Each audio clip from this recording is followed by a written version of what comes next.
পুড়ে যাওয়া ঝুপড়ি দেখতে গিয়ে কার্যত রেলের ঘাড়েই দোষ চাপালেন তৃণমূল কাউন্সিলর জুই বিশ্বাস। ক্যান্সারে নেই আর ভয়, NCRI হবে এর জয়। আপনাদের ভরসা নেতাজি সুভাষচন্দ্র বোস ক্যান্সার হসপিটাল। বর্ষায় জড়ালেন সর্বস্ব খোয়ানো ঝুপড়িবাসীদের সঙ্গে। রেলের জমি দখল করে আছো, ভোটার তো কি হয়েছে? ভোটার কার্ড, আধার কার্ড তো যে কোনো লোক বানাচ্ছে আজকালকার দিনে। তাই বলে কি মানে দখল করে রাখা যায়?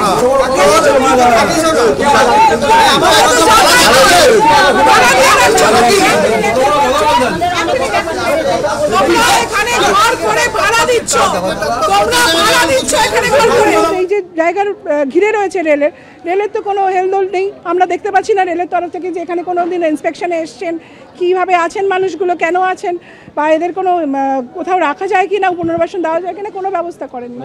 ভোটার কার্ড ওই 500-600 জনের মধ্যে হয়তো 20 জনেরা হয়েছে, তারা হয়তো বানিয়েছে বহু বছর ধরে আছে বলে, কিন্তু ভোটার কার্ড থাকা মানেই তো আমি একটা অবৈধ রেলের জায়গার মধ্যে জবরদখল করে ঝুপড়ি বানিয়ে থাকতে পারি না, এবং তারা থাকেনও না। সবচেয়ে বড় কথা, যারা বলছেন ভোটার কার্ড আছে তারা ওই ঝুপড়ি বানিয়ে ভাড়া দিয়ে দেন, একজন আরেকজনকে ভাড়া দিচ্ছেন, আরেকজনকে ভাড়া দিচ্ছেন, কোনো কাগজপত্র নেই, মুখে মুখে ভাড়া হয়ে যাচ্ছে, পুরোটাই অবৈধ।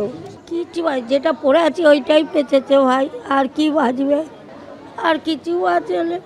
আমার একটা নাতি অসুস্থ, আগুন লাগলে আর কি করে, কি তখন নিজের চাল অন্ধকার হয়ে গেছে, হাওয়া করে চলছে রাত ওই স্কুলে।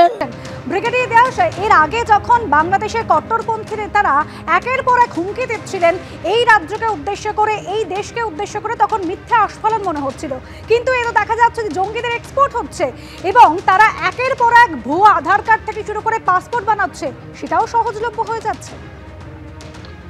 হ্যাঁ দেখুন, বাংলাদেশের মৌলবাদী অর্গানাইজেশনটা কিন্তু নতুন কিছু না, এটা কিন্তু 71 থেকেই চলছে মৌলবাদ বাংলাদেশে, এবং তাদের একটা এজেন্ডা থাকে পাকিস্তানের মৌলবাদী অর্গানাইজেশনদের সাথে মিলে যে সারা পৃথিবীতে তারা মৌলবাদ ইসলামের, চরমপন্থী ইসলামের শাসন কায়েম করবে, এবং তার উদ্দেশ্যে তারা যা যা করবার করে। এবার পশ্চিমবঙ্গে কি হচ্ছে, যেহেতু বর্ডারটা পোরাস, তো বর্ডারটা ক্রস করে চলে এসে ছোটোখাটো ডকুমেন্ট বানাবার পরে বড় বড় ডকুমেন্ট, যেমন আমরা বলি যে পাসপোর্ট বা প্যান কার্ড বানিয়ে ট্যাক্স দিয়ে তারা ভারতীয় সিটিজেন হয়ে যায়।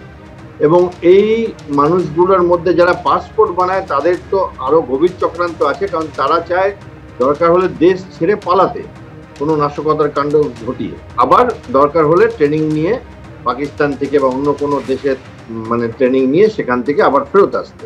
তো এই যে ব্যাপার, তাতে আধার কার্ডের জন্য কেউ তো সই করে, পাসপোর্টের জন্য কেউ তো পুলিশ ভেরিফিকেশন করে। আমার মনে হয় একে অপরকে দোষ না দিয়ে এমন কোনো আইন আনা উচিত যাতে যারা সই করছে তাদের নামটাও ওই পাসপোর্টে, আধার কার্ডে লেখা থাকা উচিত, যাতে প্রয়োজন হলে তাদেরও আইনের দরজার সামনে আনতে হবে যে একজন ভুয়ো লোকের কাগজপত্র চেক না করে, হয় পয়সার বিনিময় বা মৌলবাদীদের সাথে যুক্ত থাকার কারণে তারা কেন এরকম ভাবে সই করেছে। এবং এতে রাজনীতির লোকেরাও করে, নানান রকম অফিসের লোকেরা করে, পাসপোর্ট অফিসের এবং আধার কার্ড অফিসের লোকেরা করে, এবং এটাতে অনেক সহজলভ্য আমাদের দেশে দেখছি এই ডকুমেন্টগুলো।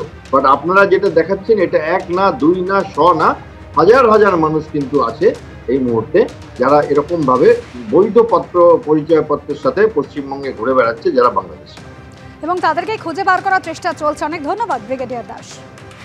আর এবার বাংলায় ঘাঁটি গাড়ছে বাংলাদেশের ভারত বিরোধী জঙ্গিরা। সেই জঙ্গি অনুপ্রবেশ নিয়ে ফের কেন্দ্রীয় সরকারকে দায়ী করেছেন মন্ত্রী ফিরহাদ হাকিম।